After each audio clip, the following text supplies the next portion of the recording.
Yohance Ayodike joins me on the Zoom line this morning to get into our first mental health matters discussion for 2026. In that regard, Yohance, Happy New Year to you. I thoroughly enjoyed last year and I look forward to more insightful and thought-provoking discussions for 2026. Great to see you, bro. Yes, Happy New Year. Happy New Year. Happy New Year to you. Happy New Year to everybody viewing. Yohance, what's new? That's the topic today. What's new? Let's talk. But that's the thing, is that supposedly we in a new year is 2026, right? Yeah. That's what most people are celebrating.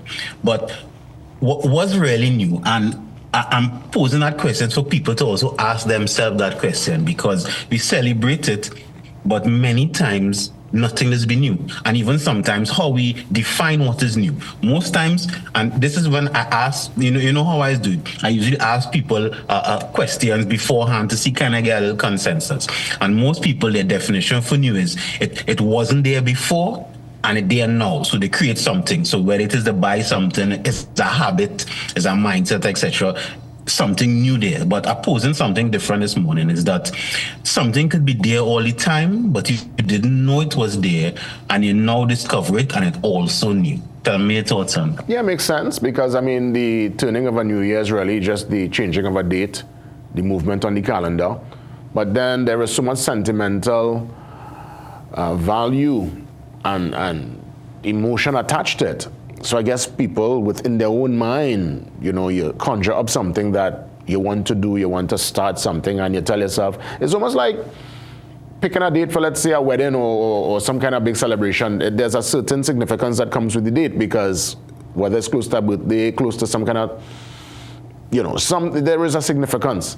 And I guess for New Year's, the significance of that changing of the calendar, for many people, they in their mind, they tell themselves, hey, it's a new day, a new page, a new chance to get it correct. A new start. And good. So you say in their mind. So proposing something different, maybe before you consider something new, is like go to three steps. And there's the same 3 steps as what human behavior is defined as. We go into thought, into feeling, into action. So you think something, hey, I want to eat better this year, I want to go to the gym, I want to do whatever it is. So that's the thought, right? And then you get a certain feeling around it. Most times it's a nice feeling. All right, it's a new year, the significance of the date, you feel good. But the action part, and it shouldn't be considered new until there is action. Oh, so the newness really comes from turning the words into meaningful action. Correct. And I would imagine consistency comes in after that, because it can't just be a start and is a one-off.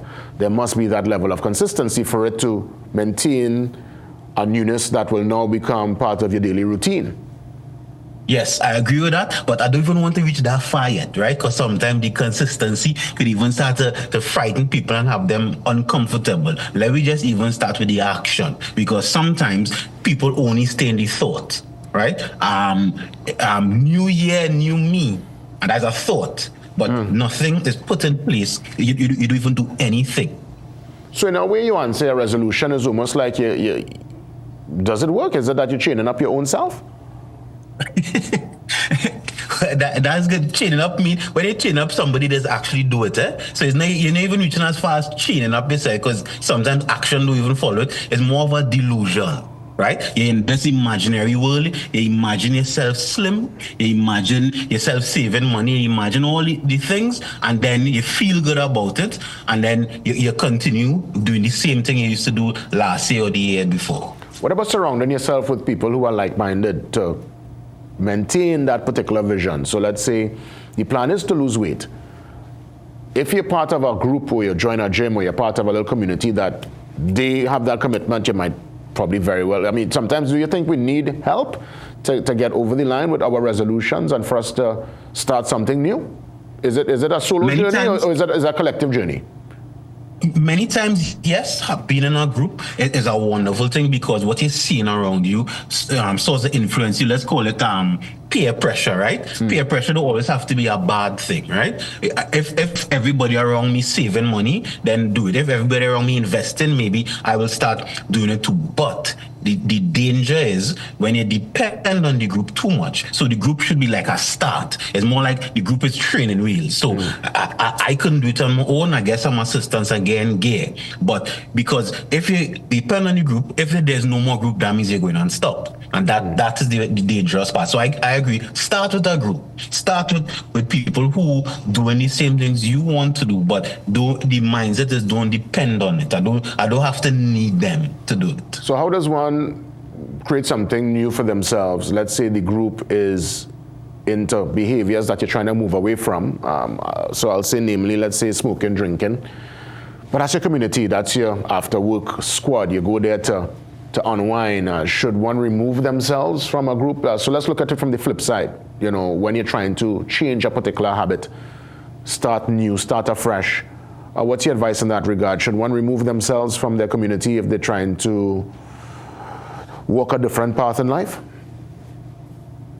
Now, this might sound a little strange, but if you, and we started with your mind first, like the process we spoke about before, in your mind, I want to stop doing X, Y, Z, but my group still doing it. From the time it starts in your mind, you'll start to feel uncomfortable. So even though you don't remove yourself immediately, sometimes inevitably you are removed, because either you start to feel sick doing anything, you start to get frustrated, you start to feel resentment, and eventually you yourself wouldn't be in the group. So yes, it's better to remove yourself immediately because you give yourself better timing. But what I would say is once it starts to happen in your mind, it will start to cause problems. It's like, you know, once you learn something, you can't unlearn it. Once you see something, you can't unsee it. So from the time that newness starts in your mind, eventually you will remove yourself from the group, or the group will remove you because they realize, wait now, this man or this woman not enjoying this, they're not as fun doing X, Y, Z, I find it not really into it, and they might remove you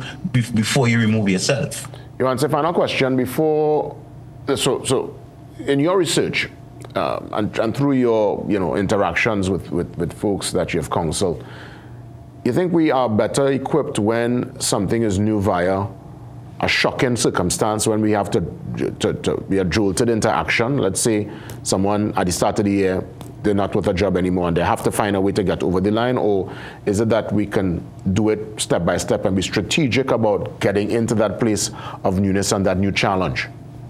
What works best for us as humans?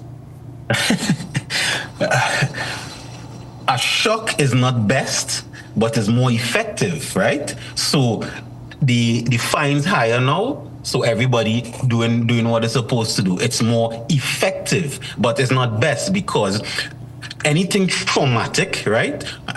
Traumatic, that if you have to go through trauma for change, right? Trauma leaves some sort of emotional scars, mental and emotional scars. It brings in too much rush. I'm rushing now to do whatever it is. I should have stopped smoking or whatever it is before, and I'm sick now, so I'm rushing to get insurance. I'm rushing for treatment. It's always better to do it step by step. But for many people, and I think more than 50%, the shock is more effective. Wow. Yohance, I'll give you the final say. Nation, before you decide something is new, make sure there's some action behind it. Don't make life complicated, because even though life is not easy, it's really not that hard. Thank you for listening. Sincere thanks, Yohance. All the best as always, and we'll continue God's Spare next week with more via our Mental Health Matters. Yohance Ayodike, this and every Thursday. Up next, Ian Wason steps in right here on the seat for the morning shot, that in-depth look at sport. God's Spare, I'm back for more tomorrow at 6 a.m. Ian, he's up next.